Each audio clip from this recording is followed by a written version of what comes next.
নবাবের শহর লখনৌ। এবারে গল্পটা শুরু হচ্ছে একটু অন্যরকম ভাবে। গল্পের প্রথম ভাগে থাকছে লখনৌতে আইআরসিটিসিতে থাকার ব্যবস্থা। তুলনামূলকভাবে সবচেয়ে কম এবং সেফেস্ট ওয়েতে থাকতে গেলে কিভাবে তোমরা থাকতে পারবে লখনৌতে, সেটাই বলবো বিস্তারিতভাবে। এসো আমরা জেনে নিই প্রথম ভাগটা। চলে এসেছি নবাবের শহরের উদ্দেশ্যে রওনা হওয়ার জন্য। এখন আমরা দাঁড়িয়ে আছি কলকাতা স্টেশনে। কলকাতা স্টেশন থেকে ধরবো কলকাতা আগ্রা ক্যান্টনমেন্ট এক্সপ্রেস এবং নামবো লখনৌতে। এবারের হারিয়ে যাওয়ার গল্পটা একটু অন্য ধরনের। পাহাড় সমুদ্র প্রচুর হলো, এবার যাচ্ছি কিছুটা ইতিহাস, কিছুটা খাবার দাবার, সবকিছু মিক্স একটা ট্রিপে।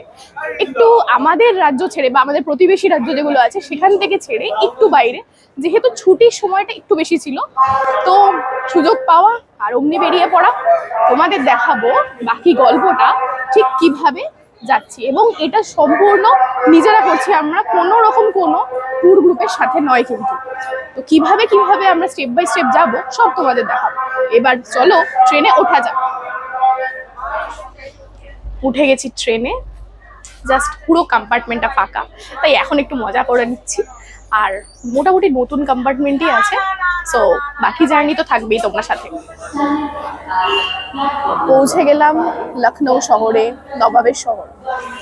এইবার এখানে সকালবেলা আমরা নামলাম, নামার পরেই আইআরসিটিসি রিটার্ন রুম বুকিং আছে। এবার সেখানে যাব, তোমাদের দেখাবো আইআরসিটিসি রিটার্ন রুমটা ঠিক কেমন, কেননা অনেকের কনফিউশন থাকে যে রিটার্ন রুমে থাকাটা কতটা মানে বেটার হয় বা কিরকম, তাহলে বুঝতে পারবে। এবং কত কি চার্জেস আছে সেটাও ভিডিওতে দেওয়া থাকবে, এরপরে তোমরা দেখতে পাবে। সো আর একটা কথা বলে রাখি, রিটার্ন রুমের এই যে দুটো ডিস্ট্রিবিউশন আছে, একটা হচ্ছে 1 থেকে 7 অবধি একটা জায়গায়, আর তারপরে পরবর্তী যে রুম নাম্বারগুলো আছে সেটা হচ্ছে অন্য একটা বিল্ডিং।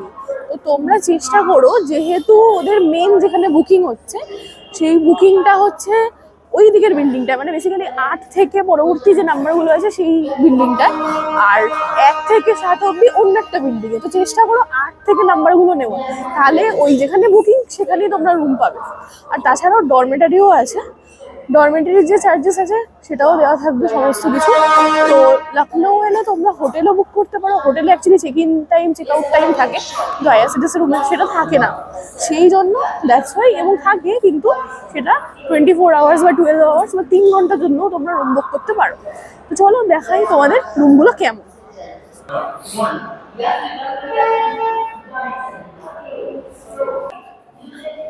এই যে তোমাদের যেটা বললাম 1 থেকে 7 অবধি কিন্তু এখানে আছে, আর 8 থেকে সম্পূর্ণ অন্য জায়গায়। তো 1 থেকে 7 অবধি বুকিং করলে অন্য বিল্ডিং আসতে হবে।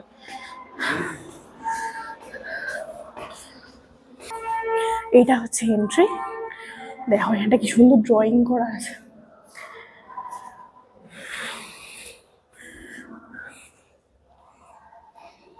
এখানেও আছে। এই যে এই জায়গাটা রুম 1 থেকে রুম 7, এই প্রত্যেক কটা রুম। ওই দিকটা একটু বেশি ভালো এদের তুলনায়। রুমটা তোমাদের দেখাবো কেমন। এই জায়গাটি হচ্ছে আইআরসিটিসি রুমের রিসেপশন। এটি ফার্স্ট ফ্লোরে আছে। রুম নাম্বার 8 থেকে শুরু করে যতগুলি রুম আছে সেগুলি এই ফ্লোরেই তোমরা পাবে। আর রুম নাম্বার 1 থেকে 7 আছে অন্য বিল্ডিংয়ে। দেখে নাও এখানকার যে সমস্ত রুমগুলো আছে তাদের চার্জেস। এখানে ডরমেটরি সিস্টেমও অ্যাভেলেবেল আছে। যদি কেউ সোলো ট্রাভেলার হও তাহলে তারা ডরমেটরিতে থেকে লাগেজগুলো রাখার ব্যবস্থা করতে পারো ক্লোক রুমে। সেখানে তোমরা একদম সেফলি লাগেজ রাখতে পারবে। ক্লোক রুমের চার্জেসও অত্যন্ত কম, মাত্র 30 টাকা ব্যাগ প্রতি, এবং লকার ফ্যাসিলিটিসও আছে, তার জন্য সামান্য এক্সট্রা চার্জ দিতে হবে। আর সেই লকারের জন্য তোমাদের আলাদা করে লক অ্যান্ড কি নিয়ে নিতে হবে, যার চাবি শুধুমাত্র তোমার কাছে থাকবে। তাই এইভাবে লখনৌতে থাকার ব্যবস্থাটা অনেক কম টাকাতেই তোমাদের হয়ে যাওয়া সম্ভব। চলো তোমাদের দেখাই রুমটা। এই যে ফুল রুম, এদিকে একটা সোফা আছে, এখানে দেখছি ছোট ডাইনিং টেবিল আছে, আর একটা কেটেল দিয়েছে, জানি না কি করে চা করবো, বিকজ চায়ের কিছু নেই। এদিকে এসো, এদিকে একটা আলমারিও দিয়েছে, দিস ইজ আলমারি, দুটো হ্যাঙ্গার আছে, একটা আলমিরা, আর এসিও আছে দেখো। আর এই যে হচ্ছে ওয়াশরুম, পুরো ফুটবল খেলার মতো ওয়াশরুম, প্রচুর বড়, গিজার আছে, অ্যান্ড এখানে একটা আয়না আছে, বেসিন আছে। This is the whole specification. এটা টোটাল চার্জেস আছে 1600 টাকা। এটা 24 আওয়ার্সের জন্য বুকিং হয়েছে। যেটা বলছিলাম তোমাদের, যে হোটেলে পার্টিকুলার চেক ইন টাইম থাকে একটা বা দুটো, এখন এখানে দেখছি একটা দুটো থেকে মানে বুকিং করতে গিয়ে দেখেছিলাম, কিন্তু এখানে তোমরা চাইলে 3 ঘন্টার স্লটও বুক করতে পারো, 12 ঘন্টাও করতে পারো, আবার 24 ঘন্টাও করতে পারো। সেটার জন্য ডিফারেন্ট ডিফারেন্ট রেট আছে। তো this is the whole review of the IRCTC room, বেশ অর্গানাইজড।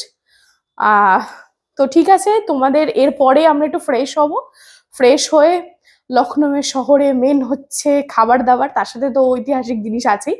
তো ব্রেকফাস্ট করে দেন জিনিসপত্রগুলো দেখতে বেরোবো। চলো আপাতত বাই বাই। দাঁড়িয়ে আছি লখনউ স্টেশনে, জাস্ট বাইরে। রুম থেকে বেরোলাম, বেরিয়ে এখন আমরা যাব স্কুটি নেব। স্কুটি নিয়ে পুরো জায়গাটাকে এক্সপ্লোর করব। গাড়ি বুক করা যায় বা এখানে অটো বুক করা যায়, এটা তোমাদের ডিসক্রিপশন। বাট আমরা চাইছি একদম মানে নিজের মতো করে শহরটাকে এক্সপ্লোর করতে। তো একজন স্কুটিকে ইন্টারনেট থেকেই পেলাম, জাস্ট তাকে ফোন করেছি। এবার একটা ফার্স্টে স্কুটিটা নিয়ে দেন ব্রেকফাস্ট করবো। কোথা থেকে ব্রেকফাস্ট করবো সেটাও দেখাবো। চলো, তোমাদের কি রেট আছে না আছে সেগুলো সব ডেসক্রিপশনে থাকবে, যে স্কুটি নিলে কত টাকা কি খরচা পড়বে। এবার তোমাদের নিয়ে যাই সেই স্কুটির ওখানে, চলো। ব্যাস কেল্লা ফতে। থাকার ব্যবস্থা একদম সর্টেড, তাও আবার বাজেটে। এরপর বাজেটের মধ্যে তোমরা কিভাবে লখনউয়ের ট্রিপটা কমপ্লিট করবে for solo traveller and also যারা গ্রুপে যাও অথবা কাপল যাও তাদের জন্য, সবার জন্য এই জায়গা ফ্রেন্ডলি এবং কস্ট এফেক্টিভ, সেটা আসছে পরবর্তী পর্বে।